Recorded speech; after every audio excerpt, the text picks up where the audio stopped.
함께 찬양합니다. 시작됐네 우리 주님의 능력이 시작됐네 우리 주님의 능력이 나의 삶을 다스리고 새롭게 하네 자유 안에 죄와 사망으로부터 나의 삶은 변하구나 충만하네 은혜로다 주의 은혜 한량없는 주의 은혜 은혜로다 주의 은혜 변함없는 신실하신 주의 은혜 시작됐네 시작됐네 우리 주님의 능력이 나의 삶을 다스리고 새롭게 하네 자유 안에 죄와 사망으로부터 나의 삶은 변하구나 충만하네 은혜로다 주의 은혜 한량없는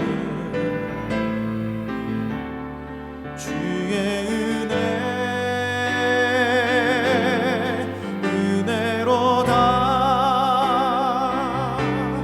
주의 은혜 변함없는 신실하신 주의 은혜 은혜로다 은혜로다 주의 은혜 한량없는 주의 은혜 은혜로다 주의 은혜 변함없는 신실하신 주의 은혜 변함없는 신실하신 주의 은혜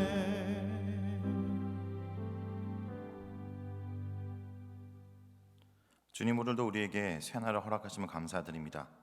이 아침 우리에게 주시는 말씀으로 우리를 새롭게 하여 주시고 오늘 하루 이 말씀을 붙들고 살아갈 때 주님께서 우리 삶 가운데 살아서 역사하여 주시옵소서. 예수님의 이름으로 기도드립니다. 아멘. 오늘 묵상할 말씀은 출애굽 7장 8절에서 25절까지 말씀입니다. 그 중에서 14절에서 19절이 있겠습니다. 여호와께서 모세에게 이르시되 바로의 마음이 완강하여 백성 보내기를 거절하는도다. 아침에 너는 바로에게로 가라. 보라 그가 물 있는 곳으로 나오리니 너는 날 강가에 서서 그를 맞으며 그 뱀 되었던 지팡이를 손에 잡고 그에게 이르기를 히브리 사람의 하나님 여호와께서 나를 왕에게 보내어 이르시되 내 백성을 보내라. 그러면 그들이 강야에서 나를 섬길 것이니라 하였으나 이제까지 내가 듣지 아니하도다. 여호와가 이같이 이르노니 내가 이로 말미암아 나를 여호와인 줄 알리라. 볼지어다 내가 내 손에 지팡이로 날강을 치면 그것이 피로 변하고 날강의 고기가 죽고 그 물에서는 악취가 나리니 애굽 사람들이 그 강 물 마시기를 싫어하리라 하라. 여호와께서 또 모세에게 이르시되 아론에게 명령하기를 내 지팡이를 잡고 내 팔을 애굽의 물들과 강들과 운하와 목과 모든 호수 위에 내밀라 하라. 그것들이 피가 되리니 애굽 온 땅과 나무 그릇과 돌 그릇 안에 모두 피가 있으리라. 아멘. 열장의 시작이라는 제목으로 하나님 말씀 증거하겠습니다. 오늘 본문은 출애굽기에서 가장 드라마틱하고 다이나믹한 한 부분이 있을 수 있는 열장의 시작 부분을 시작되는 본문입니다. 특별히 오늘 본문은요, 출애굽기 10장을 어떤 관점으로 앞으로 읽고 묵상할지를 먼저 나누도록 하겠습니다. 출애굽기 10장을 묵상하면서 우리는 두 가지에 주목해야 됩니다. 첫째는 하나님이 이스라엘 백성을 어떻게 구원하셨는지, 둘째는 어떻게 구별하시는지입니다. 먼저 하나님은 하나님의 백성을 심판의 상황 속에서 구원하셨습니다. 이스라엘 백성을 놓아주지 않는 애굽에 하나님은 심판을 퍼부으시면서 그 백성을 구원하십니다. 이렇게 하나님을 대적하는 세상 가운데 심판을 퍼부으시면서 그 백성을 구원하시는 모습은 요한계시록에서도 일곱 나팔, 일곱 대적에 그대로 반영되어 이어지는 것을 볼 수 있습니다. 자, 그런데 하나님이 이 심판 가운데 그 백성을 구원하기 위해 하시는 중요한 한 가지 행동이 있습니다. 그것은 하나님께서 구별하시는 것입니다. 자신의 백성을 구별하시고 하나님 자신을 거짓 신들과 구별하십니다. 자신의 백성을 구별하시는 것을 보면 10장에서는 오늘 본문에 나오는 첫 재앙인 나일강이 피로 물드는 사건과 개구리 이 재앙까지는 재앙이 애굽 전체에 영향을 미칩니다. 그러다가 8위 재앙부터는 이스라엘 백성이 머무는 곳에는 그 영향이 미치지 않도록 구별하도록 하십니다. 그 백성을 구원하시기 위해서 구별하시는 것이죠. 자, 그런데 이렇게 하나님께서 애굽인과 이스라엘을 스스로 구별하시다가 이스라엘의 특별한 순종의 행동을 동반하는지를 통해서 또 구별하십니다. 그것은 바로 10장의 마지막 부분인 장자의 죽음에 6월절의 어린 양의 피를 문설주에 바른 자들이 그 재앙에서 구별되어 구원받게 됩니다. 자, 그런데 하나님은 자신의 백성을 구원하기 위해 그들을 구별하시는 것에 그치지 않고 하나님 자신을 거짓 신들과 구별하심으로써 그들을 구원하시는 하나님이 어떤 분인지를 알려주십니다. 오늘 본문의 사건도 자신을 구별하시는 관점에서 재앙을 살펴볼 수 있습니다. 먼저 첫재앙이 임하기 전에 한 이적이 나타납니다. 바로에게 지팡이를 던져서 뱀이 되게 하는 이적입니다. 그런데 사실 이 뱀은 일반적인 뱀이 아니라 원어로 살펴본다면 탄닌이라는 큰 바다뱀을 의미합니다. 이 뱀은 혼돈을 상징하는 것으로 앞으로 애굽에 무시무시한 혼돈이 올 것을 미리 예고하는 성격이 있습니다. 하지만 바로는 요술사를 통해서 이와 유사한 요술을 부리도록 하고 그런 이적과 그것이 경고하는 바를 무시합니다. 심지어 아론의 지팡이가 요술사의 지팡이를 삼키는데도 바로는 완악하여 돌이키지 않습니다. 이 탄닌, 큰 바다뱀마저도 자신의 손에 부리는 하나님께서는 대이집트 제국의 바로도 하나님의 손에 있는 뱀만도 못한 존재임을 보여주는 사건입니다.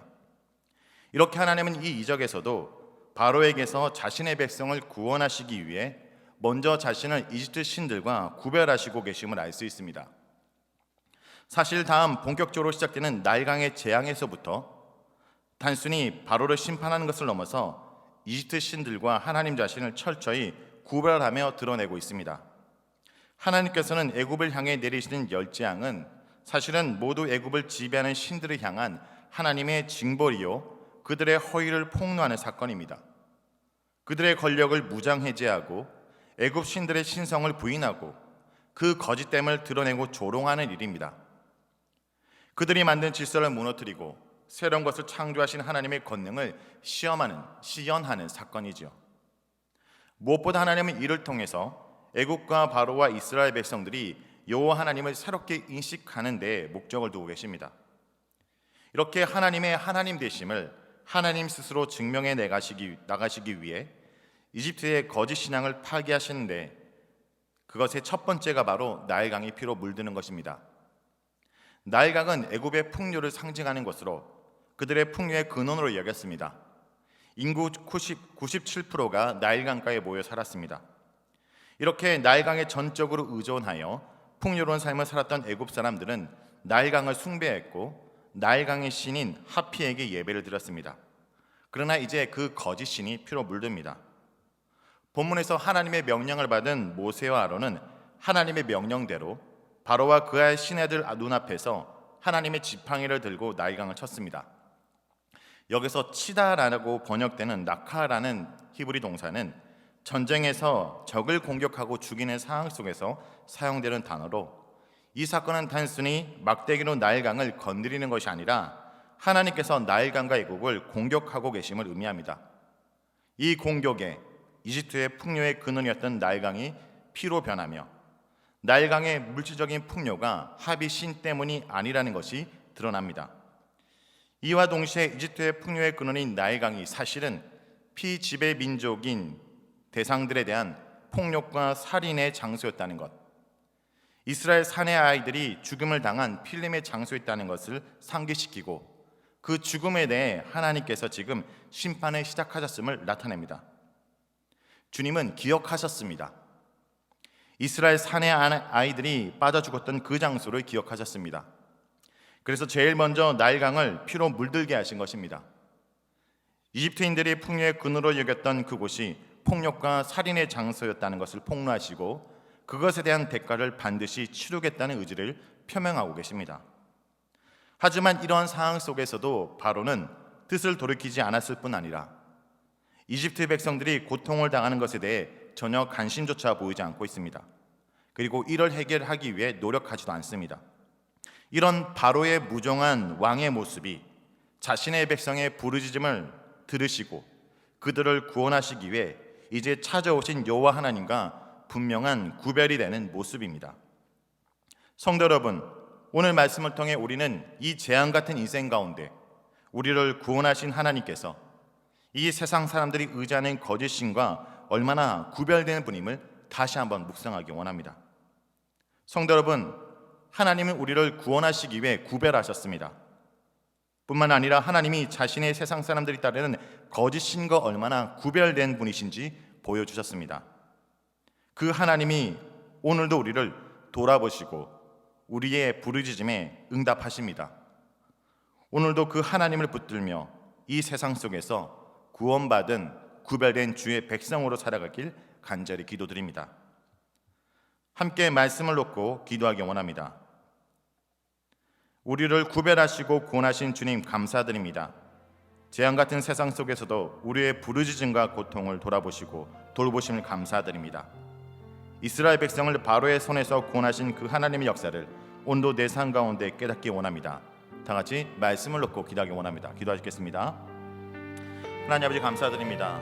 바로 왕 앞에 하나님이 어떤 분인지 우리들에게 보여주시면 감사드립니다. 그들의 고통을 듣고 그들의 부르짖음을 듣고 그들을 국리를 여기사 하나님이 그들을 구원하기 위해서 무엇보다 하나님이 그 이생 사람들이 그 이집트 신들이 말하는 그들과는 분명히 차별된 구별된 존재임을 보여줬습니다.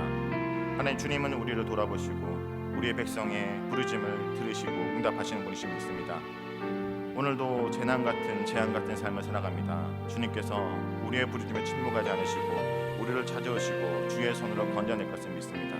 하나님, 이집트의 서인들이 누렸던 그 풍요가 살인과 폭력의 결과였음을 다시 한번 드러납니다. 이 세상 속에 세상적인 풍요를 구하는 것이 아니라 주님이 이 세상 속에 하나님의 백성을 살아가는 그 긍휼과 자비를 구하는 주의 백성들도 좀 도와주시고 함께하여 주옵소서. 오늘도 주님이 우리를 구하신 그 하나님의 은혜를 기억하며 구별된 백성으로 또 구별된 하나님을 붙들고 살아가는 주의 백성들에게 좀 도와주고 역사해 주시옵소서. 이어서 선교사님과 열방을 위해서 기도합니다. 박대현 회실 선교사님 위해서 기도합니다. 하나님의 임재 가운데 속사람이 성장하고 날마다 성실과 정직과 인내로 승리하길 기도하기 원합니다. 진행하는 교육사역, 번역사역을 위해서 현지 사역자들과 연합사역을 위해서 기도합니다. 이어서 개인 기도 제목을 놓고 기도하시도록 하겠습니다. 기도하시겠습니다. 하나님 아버지, 선교사님을 위해 기도합니다. 하나님, 박대현 회실 선교사님 기억하여 주옵시고 그 가운데 더욱더 그 사역을 통해서 하나님의 사람의 속사람으로 성장하며 또 하나님 아버지 날마다 성실과 정직과 인내로 승리하기 원합니다. 맡아진 일 가운데 시험 들지 않고 주님의 일들 잘 감당 좀 도와주옵소서. 오히려 그 사역에 하나님의 사람으로 더 가까워지는 기회가 될수 좀 도와주옵시고 하나님 진행하고 있고 기획하고 있는 교육사에도 좀 도와주옵소서. 또 번역을 하고 있는 그 일들 가운데 순조롭게 진행되도 좀 도와주옵시고 또 불교권에 있는 현지 사역자들이 있습니다. 그들을 주님 함께 함께 연합하고 일어나 좀 도와주옵소서. 무엇보다 성도 하나님의 건강과 가정을 붙들어 주옵소서. 그 가정 가운데는 자녀들 좀 붙들어 주시고 믿음 안에 자라도 주옵시고 정말 하나님의 자녀로서 하나님의 일꾼으로서 귀하게 성장할 수 있도록 좀 도와주옵소서. 주님, 성교사님의 이 사역들을 통해서 하나님의 기뻐하신 뜻을 쫓아 살아가며 그 세상 사람들이 의지하는 그 신들과 구별되는 하나님을 보여주는 그러한 삶을 살아갈 줄 도와주옵소서.